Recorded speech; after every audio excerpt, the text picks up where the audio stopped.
All right, hello YouTube. We're back at it again with another video. So we got a big weekend in motorsports this week. We got F1 in Japan. We have IndyCar in Birmingham, Alabama, and also we have NASCAR at Martinsville. So today is going to be a little shorter video. It is a short week in motorsports, just NASCAR racing really. So we're gonna dive into some paint schemes for the Martinsville race, and then make some predictions on IndyCar and F1, do an analysis on the standings, and what I think it's going to look like after those next races. We'll also take a look at my NASCAR fantasy team and, just see what we can do there to make it a little bit better. And if you keep Tyler Reddick on there, I'm just guessing it's going to be a win every week, I'd assume. But let's dive into these paint schemes for the Martinsville race. There's some pretty good ones. And yeah, let's get looking.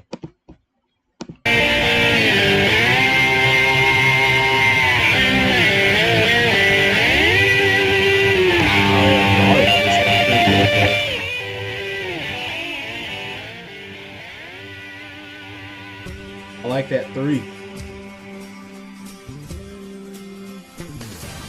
Pretty nice. Keeping it classic.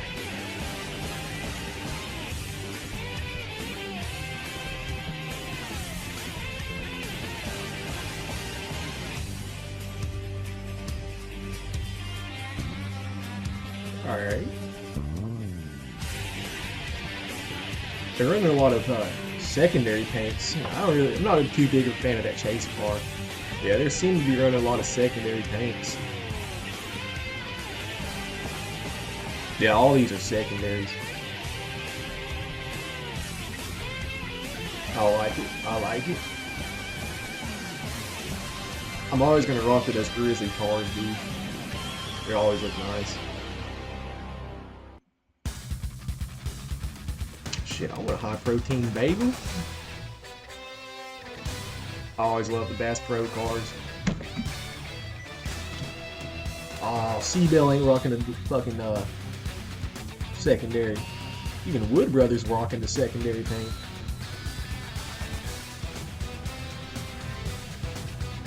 I love the Hardy's car, Bubba. Nice car, Bubba Wallace. 2311 got some nice cars. I'll rock with that one.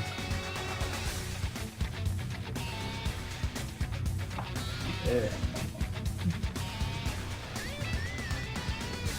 Riley Hurst, man. You gotta rock something other than the monster car. Long John Silver.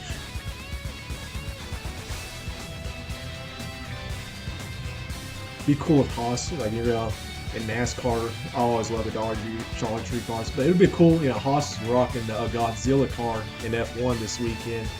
It'd be nice if they had ran it there too, in the NASCAR. Alright, I guess that's the winning car this weekend. I like it, on Vegan Nation, rocking with it. Jack Links.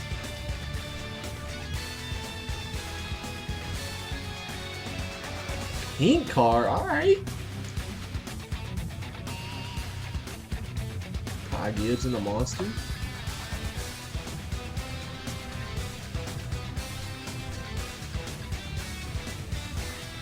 Wonder what Hosebar's rocking if he's rocking his regular car. Oh, he's rocking the black chilies. Alright. Little back-to-back Bell weeks. Alright. Let's see what SVG's rocking. Oh my gosh, SVG. SVG winning.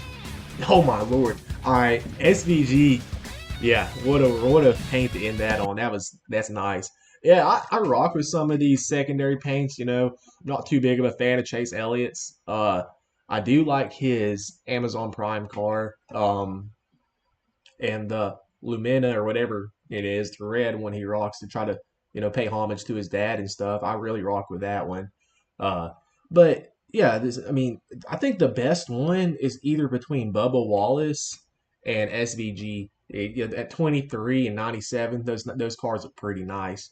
The cars really, how they look don't really determine how they'll place or anything, but there are really some nice paints out there. And it's always, one of the big things I look forward to watching races. So let's dive on over here into NASCAR. So we'll look at my fantasy team. But yeah, those are some nice races, dude. Yeah, we got no trucks this weekend. So when we make my predictions, I guess no trucks. Almost breaking 1,000 points. So I really like Austin Dillon at Martinsville, dude. I thought he would pop up last week. I mean, this team, dude. I will finally take Ryan Priest off the garage. I should have put him in sometimes during the season, but I'm just doing other stuff. Should have put him in the race sometimes. You're allowed to put a garage racer in and replace one of your lower scoring points, but I have a feeling Chase is going to run real well. I don't want to I've already used him 4 times, but yeah, I'm just gonna play it smart. Probably gonna keep Reddick in there.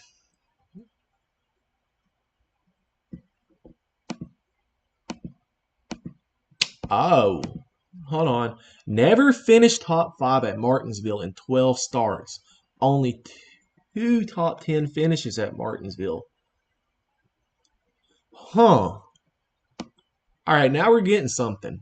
Tyler Reddick. Now, if Tyler Reddick, after seeing that, if Tyler Reddick can pull something off good in Martinsville, just give him the championship, dude. His car is unbeatable. There's all these conspiracy theories that, the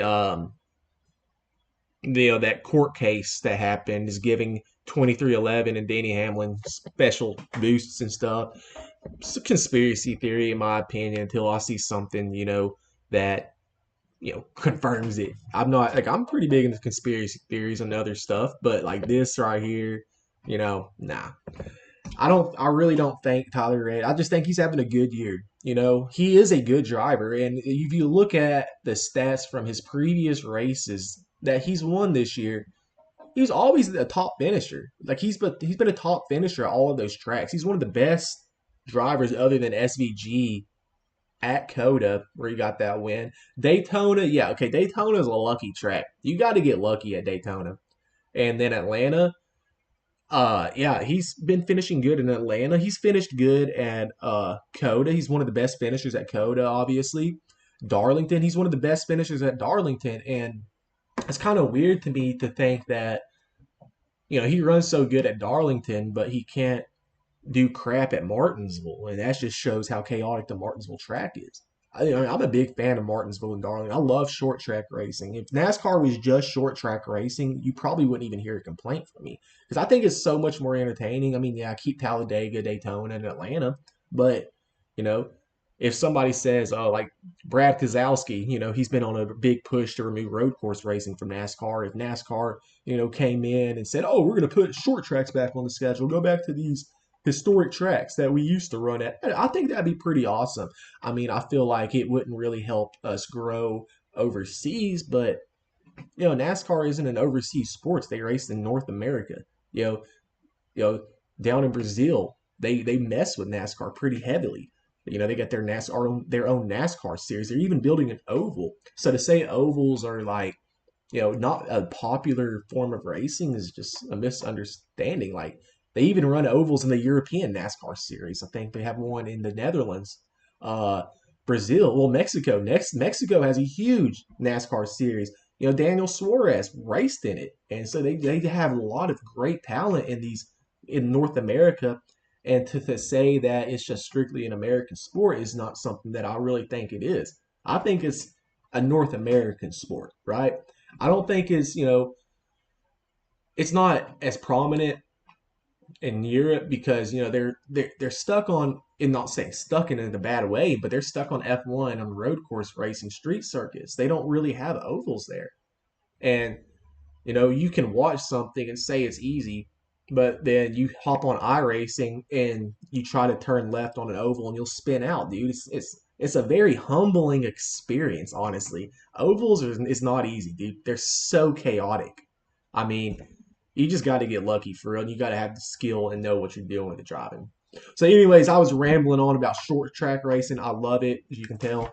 So let's jump on here into the F1 standings. Well, they'll obviously be racing in Japan. So, yeah, it's Mercedes and Ferrari.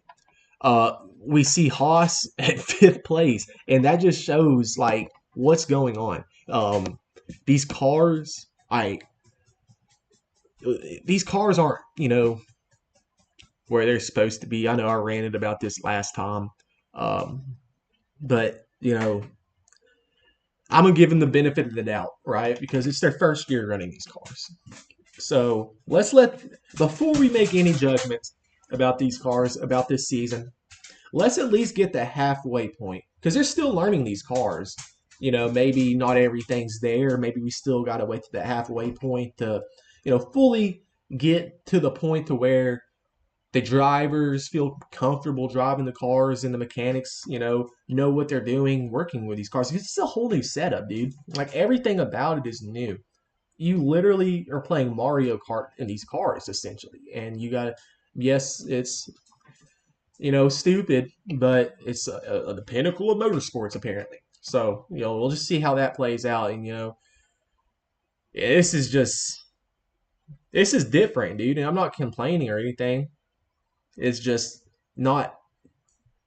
I tried to get into F1. I started getting into F1. I've watched it, not consistently, but I really like dove into it and during COVID, really 2019, 2020, and I knew the drivers. I kept up with it as a kid a little bit. Played the video games.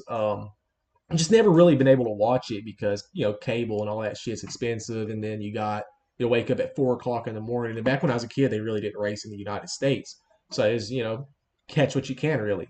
And from what I used to watch to like just this year, it's like, are they even racing?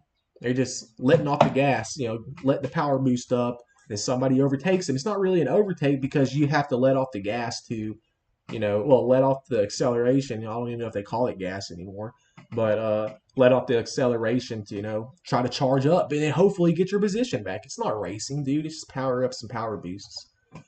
So yeah, that's my little ranting about F1. I'll give you my podium 3 prediction, and I'm going to sound a little weird here because I think something's gonna happen.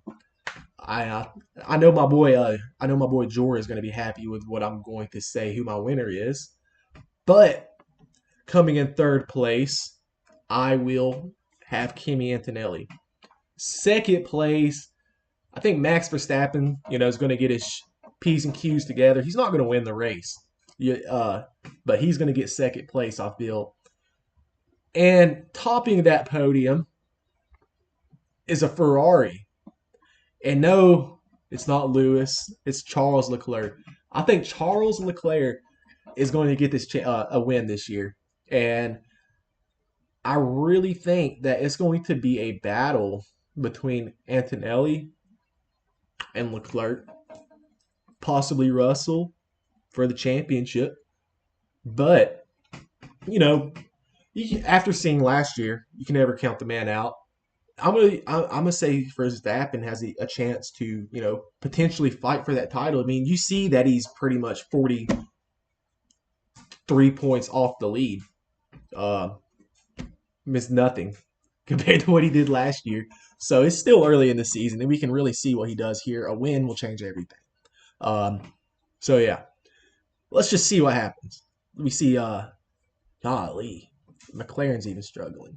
But yeah, we'll see how this plays out, and I think it's going to be a great, not a great season, but a solid little season.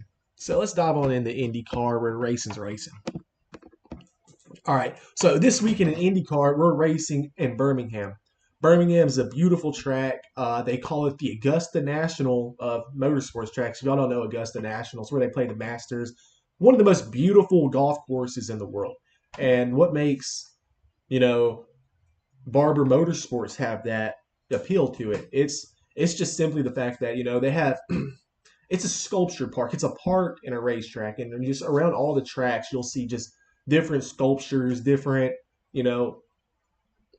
just art throughout the track. And it's on the track, dude. Like, not on the track, but like you'll see it when you're driving by. You'll see it when the camera pans through. It's a beautiful track. They run MotoGP there and all this other stuff.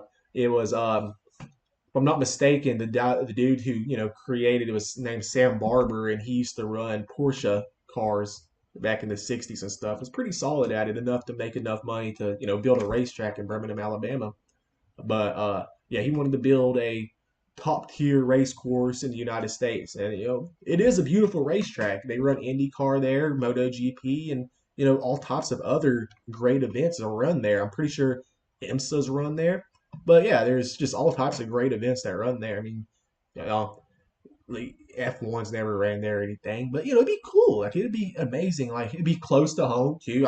Birmingham's probably not a market big enough for an F1 race, but you know it'd be pretty interesting just to see if they can get that there. And it is a beautiful motorsport. After we dive into IndyCar, it won't be as long as the F1 ramp, but you'll take a little look at some of the art they have scattered through the track. So, anyways, Kyle Kirkwood is up front by 26 points over Alex Palou. And this week is a week that I think Palou is going to win. He's had a tough couple races. The last two races have been pretty tough for him. He wrecked out in one of them, and I think he finished pretty well in the other one. Just couldn't grasp that win. So he wrecked out at Phoenix, obviously. So I'm not saying that he's going to be out of a championship fight, dude. Like these four guys right here, Kirkwood, Palou, Award, and Newgarden, those are the guys who I think is going to be fighting for the championship. Scott McLaughlin, he's a great driver. He's just he's just been struggling a little bit, and I think let's see last year how he did last year.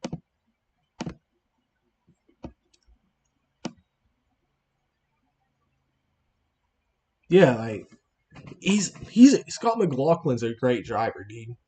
He's just I don't know, bro. He's just probably in his head or something. I mean, yeah, I'm a McLaughlin fan, dude. He's on some Kyle Busch stuff, I'd assume, but at least he can win a race. But yeah, we'll really see how this plays out later on to the season. It's 3 races in. But anyways, we're gonna make my podium prediction for Birmingham. So in third place, I'm going with Joseph Newgarden.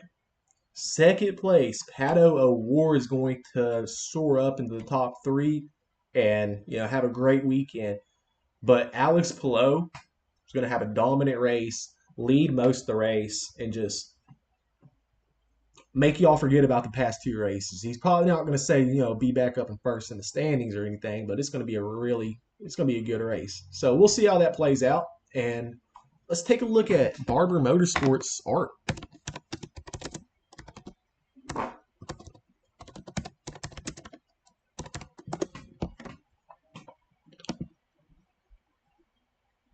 Yeah, so you got these little ants scattered around the track. This spider. Like, that's pretty dope. Ain't even gonna lie to you. I rock with that. They got this little dude.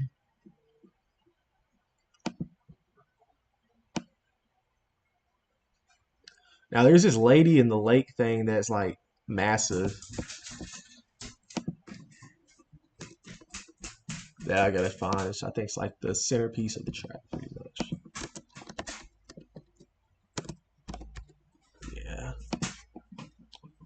Yeah, it's just like that's pretty dope. I mean, I'm not a big art fanatic or anything, especially like not modern art. I'm more of a traditional classic art. I mean, I'm not an art guy in general, but if I was, I'd prefer like classic art. But I think that's pretty dope, dude. Like, they got a big old head and knees sticking out the lake like that. How do you do that? I think that's pretty dope. And they got stuff scattered around like that, just all across the track, and it's awesome, bro. I love it. I see the vision. I rock with the vision. Yeah, there's a little further back picture of it. Yeah, pretty cool little track, dude. Obviously, the layout. I guess a zoomed in layout of it. There's a better, the layout you'll see on the TV and stuff. Oh, here's the elevation. Cool. Oh yeah, they got a lot of elevation. Yeah, that's pretty cool. Pretty cool little track. Slept on track, I say. But yeah, I appreciate y'all sticking around with this video, and I hope to see y'all back next time. And we'll get back with you.